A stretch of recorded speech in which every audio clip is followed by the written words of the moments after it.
पण याच्यामध्ये तुम्हाला काही चांगले अनुभव पण येत असतील ना? खूप चांगले अनुभव येतात.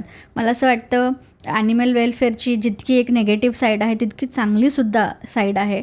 आमच्याकडे अशी पण लोकं आहेत जे प्रत्येक महिन्याला मला कॉल करतात आणि म्हणतात, गीता सगळं ठीक आहे ना NGOमध्ये, आणि काय लागलं तर सांग बरं का. आणि एखाद्या गोष्टीची जर आम्हाला गरज पडली तर ते घरातल्या गोष्टी पण आम्हाला देतात.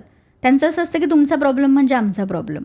म्हणजे अशी पण काही लोक आहेत मॅम जे हैदराबादला राहतात, बँगलोरला राहतात, पण एव्हरी मंथला त्यांचा चेक येतो. ना त्यांनी कधी मला बघितलं आहे, ना त्यांनी कधी NGOला बघितलं आहे, पण त्यांचं असं आहे की नाही, तुमचं कामामध्ये आम्हाला खरेपणा वाटतो.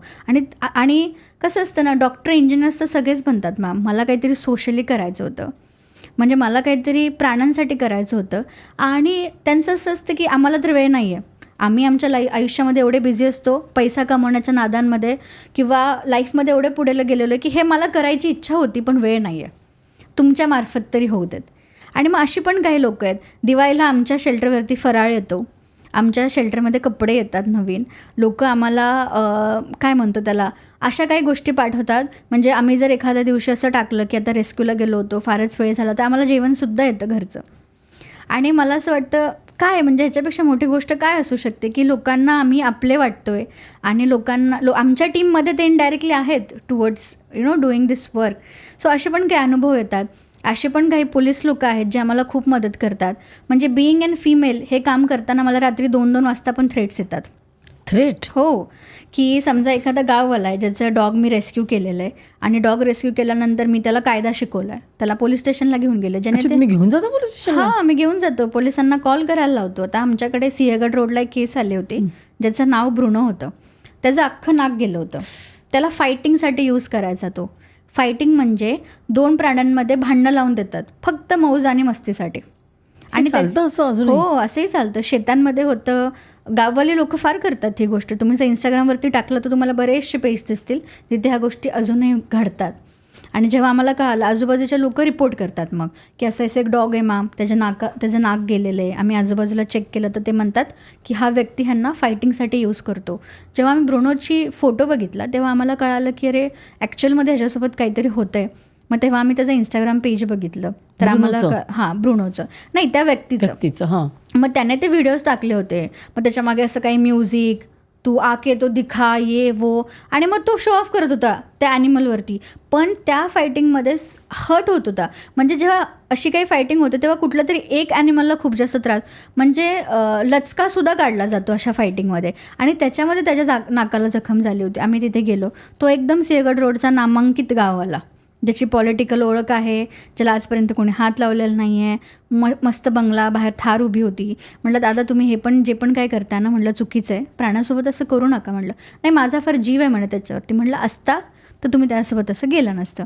म्हटलं सर तुम्ही परत अशा काही गोष्टी करू नका, पण माझा विश्वास नाही म्हटलं तुमच्यावरती, तर मी तुम्हाला विनंती करते की मी हे डॉग घेऊन जाते म्हटलं. आणि जेव्हा मी तिथे गेले मॅम, तेव्हा त्याला ना आपण काय म्हणतो, कचरा कसं असतो, कचऱ्याची पिशवी, अशा पिशवीमध्ये त्याला खायला द्यायचे ते. म्हणजे ठेवायचं म्हणून कसं आपण ठेवतो एखाद्या प्राण्याला, तर मला तिथे जाऊन कळालं. आणि असं एखाद्या खराब बाऊलमध्ये पाणी होतं ज्याच्यामध्ये तो घाण गटरमधलं पाणी कसं तसं पाणी प्यायचा तो.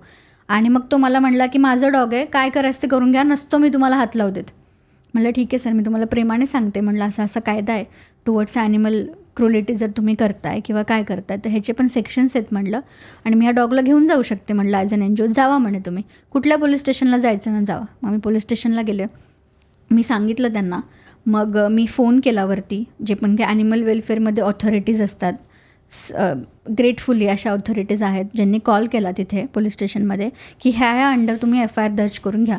मग त्याला फोन गेला, मग तो तिथे आला पोलीस स्टेशनमध्ये. आणि त्याचं असं होतं की व्यवस्थित जा आता घरी.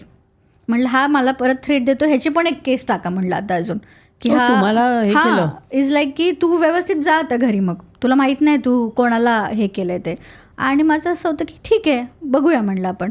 मग मी त्या डॉगला तिथून उचललं आणि शेल्टरवरती आणलं. पण त्याच्यानंतरही असं होतं, मला रोज दिवसाला कॉल यायचे, माहिती आहे का तुम्ही भाऊंचं कुत्रं उचललं आहे, तुम्हाला माहिती आहे का ते कोण आहेत. आणि माझं असं होतं की हे बघा दादा, मी जे काम करते आहे ना, माझी ड्युटी करते आहे टुवर्ड्स ॲनिमल्स. तुम्हाला जे काही करायचं आहे, जर तुम्हाला असं वाटतं ते एथिकल आहे, तुम्ही नक्कीच करा म्हटलं. पण तुमचा ब्रुनो म्हटलं खूप छान आहे, व्यवस्थित आहे आणि सुंदर आयुष्य जगतोय म्हटलं माझ्या इथे, आणि तेच तुमच्यासाठी खूप मोठी गोष्ट असली पाहिजे.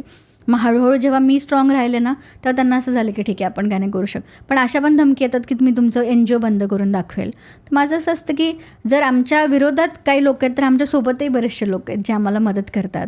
म्हणजे बरेचसे मराठी सेलिब्रिटीज आपल्याला ओळखतात, बरेचसे मराठी सेलिब्रिटीज शेल्टरवरती येऊन गेलेले आहेत, पॉलिटिकल लोक ओळखतात. त्यांचं असं असतं की मॅम काही झालं तर एक फोन फक्त फिरवा, आम्ही आहोत. सो त्याच्यामुळे आम्हाला धीर मिळतो, मला असं वाटतं.